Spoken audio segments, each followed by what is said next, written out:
Before we get into the video, let's address the elephant in the room, and that is Mike Bailey being done with TNA.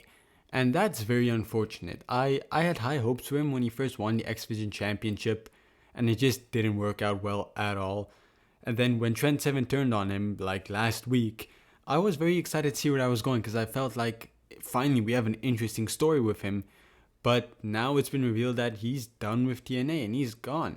And that's really unfortunate. I had really high hopes for him. Like I said, I thought he had a lot of potential and he could go very far, but unfortunately it wasn't in his vision. Now it makes sense since he was very much a Scott D'Amore guy who left TNA, so it's one of those things where you probably saw it coming, similar to Giselle Shaw, but it's just very unfortunate. But it also means that he's most likely going to AEW, seeing as they have a connection with Maple Leaf Pro. But honestly, I think he would be an excellent fit in NXT because their men's division is so barren right now. And Mike Bailey would instantly drop in there, be a unique character, and he would, like, at the very least, be a upper mid-carder.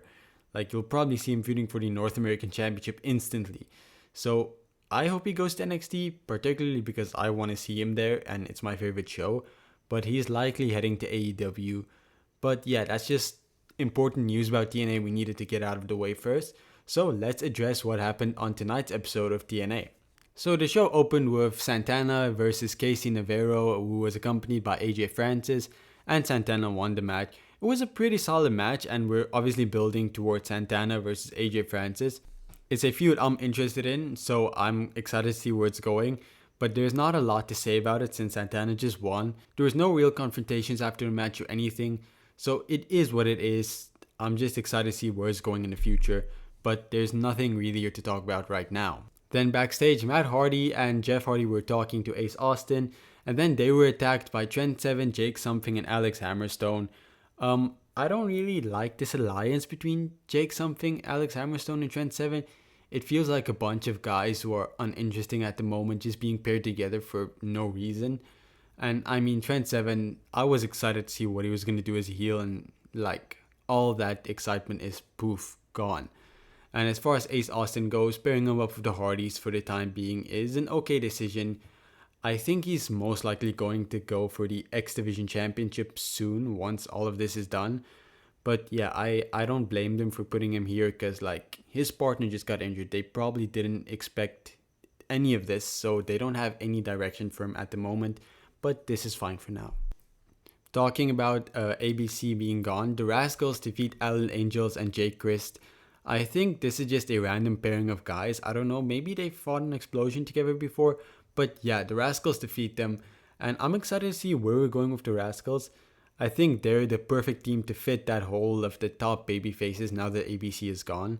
Plus, like I said previously, I'm so excited to see what they do with Zachary Wentz because I'm a big fan of him. They've made me into a massive fan, and I just want to see success out of him. And the Rascals versus Hardys, it's a match I'm down to see. I can't remember if I've seen it before, but doesn't matter. I just want to see it. I'm interested in it. So good stuff so far. Nothing to complain about really. But then we have the Northern Armory versus Steve Macklin, Eric Young, and Jonathan Gresham. I've said it before, I'll say it again. This feud is not interesting to me at all. I think you have so many guys here that could be doing different stuff and benefiting the show in other ways. And it just feels like, hey, we have nothing for these guys. Let's pair them together and just make them fight. I'm not interested in this at all. The Northern Armory won, and then backstage, Eric Young and Steve Macklin, they struggle to get along. Again, I can't care less. I want to see more out of Josh Alexander. I want to see more out of Steve Macklin. I want to see something else out of Jonathan Gresham because they've abandoned that whole thing completely. I don't even want to talk about it because so much missed potential. Just finish this and let's move on. Then backstage, Frankie Kazarian is with his Call Your Shot cup, and then Rhino comes up. I always love seeing Rhino. He's one of my favorites of all time, so I'm never going to complain. And we're going to get Rhino versus Kazarian as soon as next week. So it's a match I'm looking forward to. Like, Kazarian's probably going to win, but hell, it's Rhino. I just want to see him fight. Then we had Joe Henry versus Ryan Nemeth. Joe Henry kept playing that music video he made of Ryan Nemeth on repeat beforehand, and it was funny. But yeah, like, Joe Henry won. Ryan Nemeth was never going to win. I don't see a point in keeping Ryan Nemeth on the brand. Like, He's really just a ripoff Nick Nemeth, but a million times worse. Because I don't see him bringing any value to the show besides like being there to be beaten up by whoever Nick Nemeth is challenging at the time. So yeah, Joe Henry wins. We're straight heading towards a match between Joe Henry versus Nick Nemeth. I don't think at this upcoming pay-per-view, but like probably at the next one. I don't know, but like, yeah, Joe Henry's time has passed for me. I don't think he is going to be the world champion anymore. I think most of the hype has died down. TNA really missed their shot with it. So yeah, it was fun while it lasted, but I'm kind of over it now. Then a quick 2 women's segments. Rosemary defeats a local competitor. This is really unfortunate. I think she had so much going with Wendy Chu, and now to only drop her into beating nobodies, it really sucks, especially when you could have used this time to build towards a feud with Rosemary and Wendy Chu. You could have used last week or the week prior to keep building between Rosemary and Wendy Chu, and now you're just throwing her into nothing. Plus, I don't really see a particular future, because we're going to talk about this after. Rosemary isn't going to challenge for the Women's World Championship anytime soon. So, like, I don't get it. I don't understand what the plan here is. And then Masha Slamovich and Alicia Edwards have a confrontation. They're going to have a match next week, and whoever retains, or whoever, if Masha Slamovich retains the Women's World Championship, she will face Jordan Grace. If Alicia Edwards wins, she will face Jordan Grace at the next pay-per-view. So basically what we're getting to is it's going to be Masha Slamovich versus Jordan Grace 2. And yeah, no, like I said, I want to see more build out of it. I'm still not very interested in this match besides just 2 of the top women facing each other. No build. There's just no build here, and that frustrates me. And honestly, tonight's episode, it kind of sucked for me.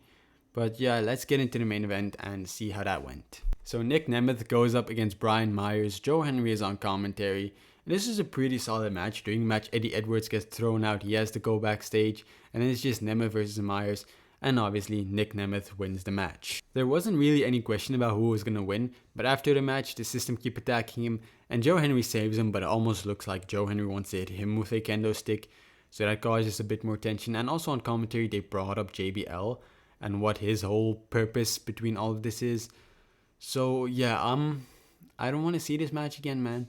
I think they've missed their mark with this match, and all of the interesting pieces like JBL is they don't appear much. Like, I want to know what's happening with JBL. Why is he going to appear?